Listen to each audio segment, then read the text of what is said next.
there, so the other day I opened up a Scrawler Box subscription box and was given 7 black markers that basically do the same kind of thing. And I thought, you know what? That's not enough. So I went to my local art shop and I picked up every black marker that I could possibly find so that I could figure out which one was the best. I've got Prismacolor and then I've got a Cra-z-Art marker. So which one's the best? Is it going to be Cra-z-Art? Probably not, but still, we're going to find out today. So here are the 20 different markers in different sizes, shapes and prices. So we have a nice big range here and we're going to test them out one by one to see which one is the best. So our first test is to see what is waterproof. So we're going to go ahead and take the Cra-z-Art marker now.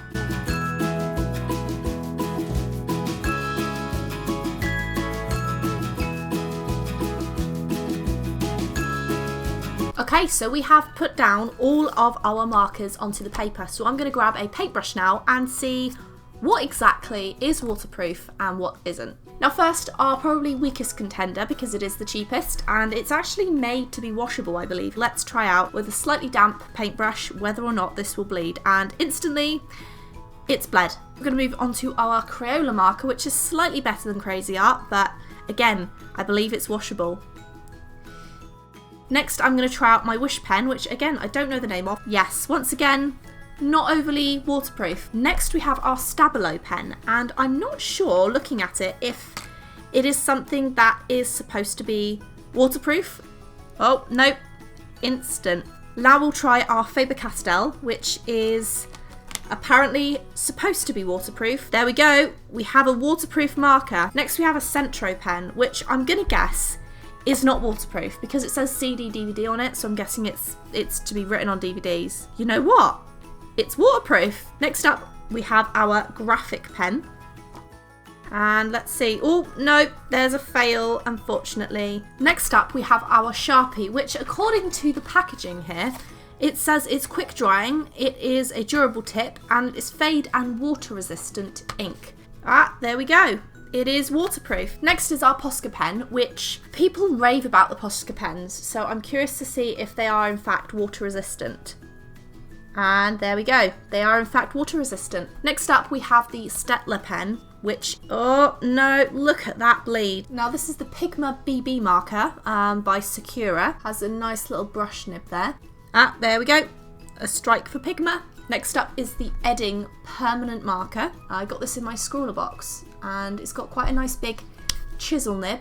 Oh, yeah, the Edding is in fact water resistant. Now the Artist Loft pen right here, this is by Michaels. They come in different nibs and I've actually never seen these before. Oh wow, look at that. Oh wow, it's got like an orange base to it. Next we're going to try the Micron PN Archival Ink waterproof and fade proof line pen. I actually saw this one in the Blick art shop that I went in the other day. Here we go, and yep, good old Micron. Micron is water resistant. Next up we're going to try the Prismacolor pens. So it has this particular one that I chose has a nice brush end, but they come in a bunch of different sizes and shapes. Let's try, yes, they are in fact water resistant. Little marker here, and it's got a fine point. And yes, it is indeed. Tombow markers are excellent for hand lettering. One is a more fine point and then the other is more of a brush nib. Oh, and okay, Tombows are not water resistant. We're next going to try our Artline marker. It looks like a Lego block and it's actually made that way on purpose apparently because it allows you to stack the markers and clip them all together. Little brush nib. That is not waterproof either. Okay, now these last two here are not going to be water resistant. This one right here is a brush pen and this one on the end here is actually a watercolour marker. So out of all 20 markers we only had a success with 1, 2, 3, 4, 9. So out of all 20 markers only 9 of them are waterproof. Okay, now we're going to check if it bleeds through the paper. Now this was actually thick waterproof paper so nothing really bleeds through it.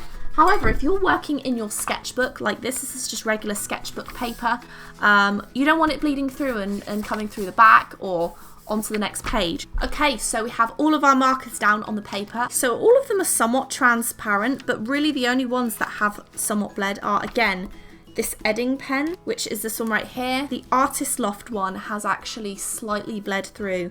as well. I'm not sure if you can see that. The Centropen has in fact bled through the back. You can kind of see the markings there. The Graphik pen has begun to. The Arteza pen, actually, that's kind of bled through, which I'm surprised about. But yeah, other than that, Prismacolor, you know what? Prismacolor even has actually slightly bled through the page. So that's test number 2 done.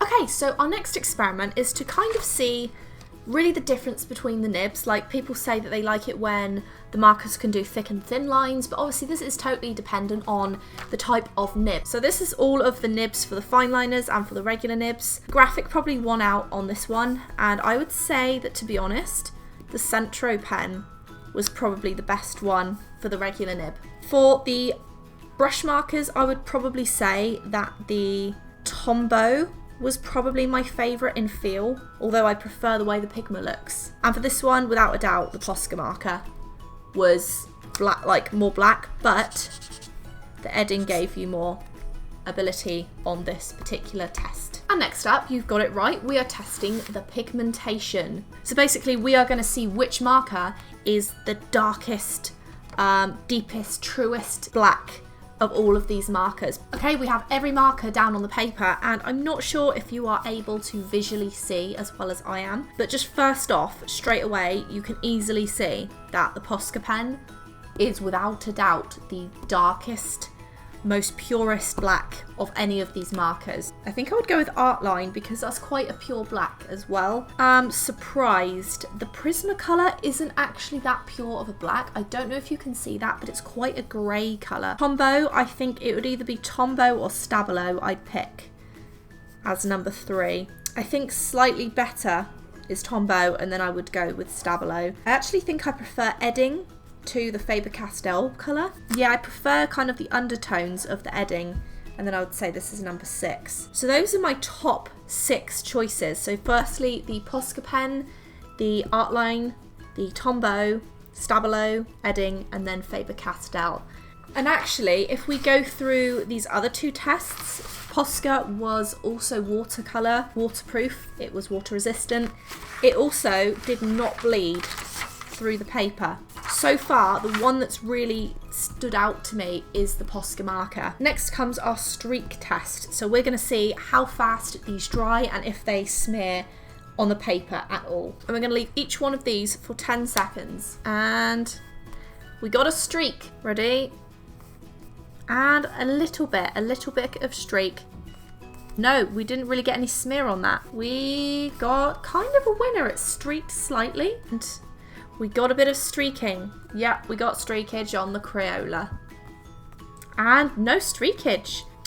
A little bit of streakage with Arteza, but it is a water brush pen, so... And nothing. Absolutely no streakage. Yeah, there we go. So Posca pens absolutely need to dry before you smooth your hand over it. A small amount of streaking on the Sharpie, as you can see. Yeah, Faber-Castell seems to take a while to dry. And a bit of streaking on that one. And we got streaking with Staedtler. Graphik didn't do well at all on this one. And we got some smearing on that one. Okay, so we did get some smearing on Prismacolor.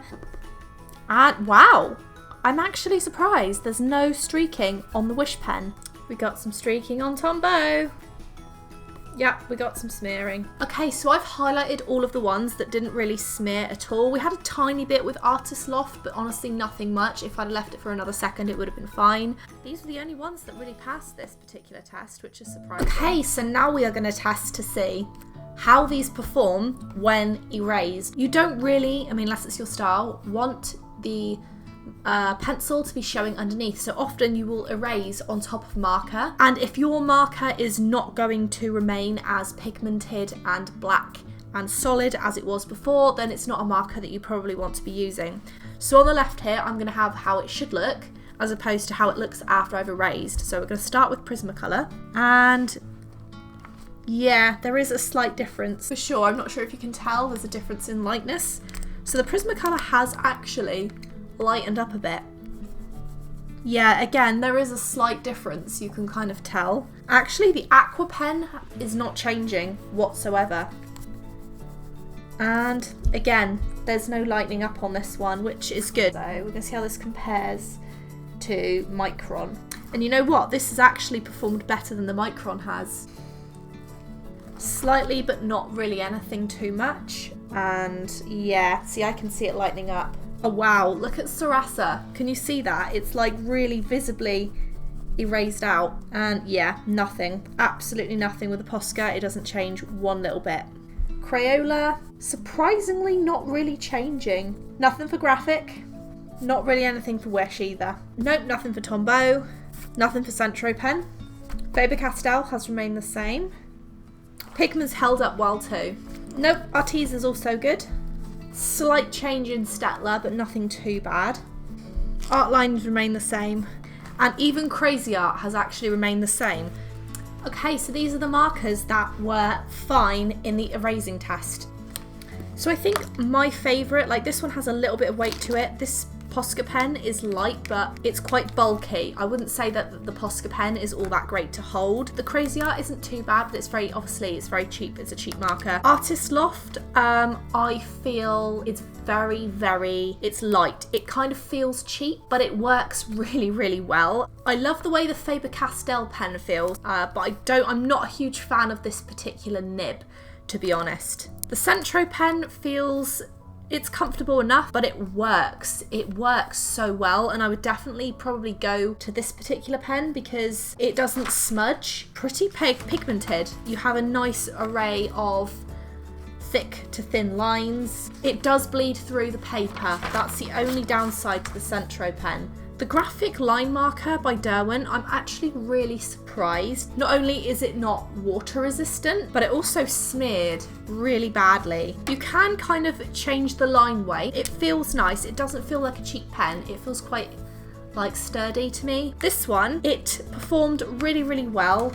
You don't have much line weight with it, but it doesn't bleed through the paper. It doesn't dry very fast. That's the only thing. However, it is without a doubt the blackest marker out of every single one. Crayola, I mean, it's a Crayola marker. I don't need to talk about that. Tombow, I love the Tombow markers and I really love the nibs on them. I really like how sturdy they are, and I love that it's got the option of both ends on it. The Micron pen, I'm so disappointed just by the fact that it erased like it did. They feel like good quality. It kind of didn't do well in the erasing test, and I think that's quite a big thing. It was also waterproof. Prismacolor, I think, was the one I was most disappointed in, purely based on the fact that it's not a very black marker. It's also kind of erased out, which I'm really shocked at. I will say I absolutely love the nib on this one. It's kind of sturdy. Stabilo looks and feels like such a cheap marker, but it's so nice to use. I really like the nib on it. The only thing about this marker is it wasn't waterproof.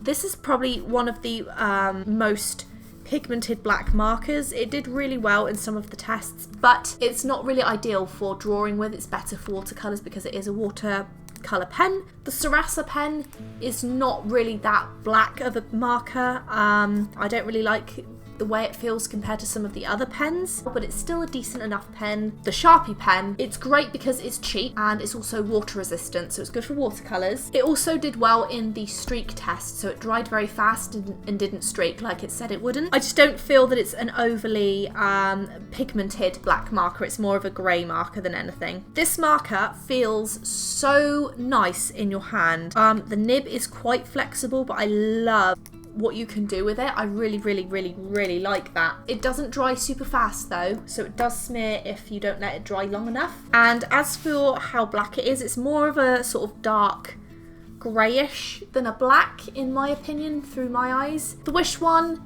it's kind of drying out, to be fair. I just think it's too dried out to really judge it properly. Edding permanent marker. I absolutely love this one. It basically passed every single test. It is a really solid black marker. It is pretty consistent and solid. It's water resistant. It dries fast so it doesn't smear. The only thing is it does leak through the paper. I am not overly fond of chisel nibs myself, but if you're looking for a really decent black marker, this one would probably be it. So now the Artline.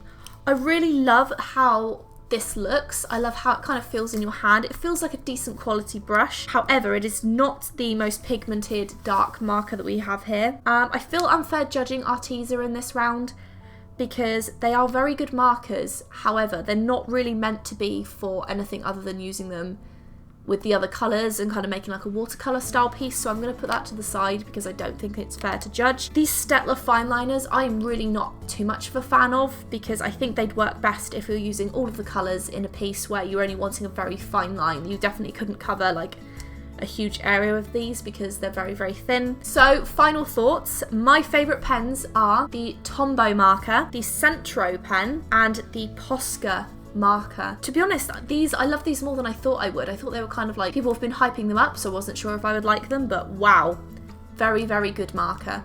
And as I said, links will be in the description as well. And yeah, let me know if you're surprised by this outcome, or if there's any markers you think that I should try out next time. Thank you so much for watching. I hope you enjoyed the video. Let me know in the comments down below which marker your favourite is, or whether you own any of these or not. And maybe I'll try this again next time. So thank you again for watching, take care of yourselves, and I will see you in the next video.